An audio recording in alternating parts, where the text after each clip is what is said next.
det er Frank fra Planteamet. Jeg vil godt vise jer, hvordan I kan åbne andens kalender inde i jeres egen, og hvordan I tilføjer personen.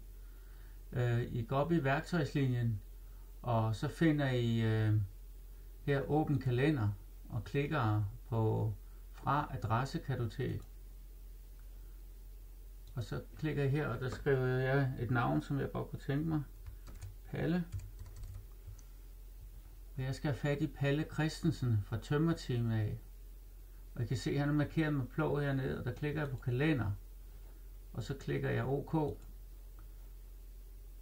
nu kommer hans kalender også til at være herinde. Og jeg prøver at se, om jeg kan finde ham, hvor han ligger.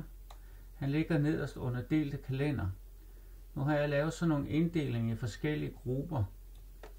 Og jeg kan se her, der er noget, der hedder Tømmerteam, når jeg bladrer længere op. Det ligger der, og der kunne jeg godt tænke mig, at Palle bliver ført op.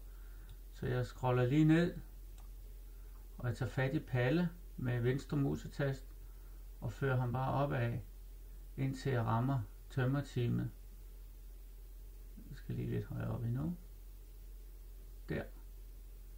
Og så sætter jeg ham her, lige over Per. Sådan, og nu kan jeg både se min kalender her til venstre, og Palles kalender her til højre. God arbejdslyst.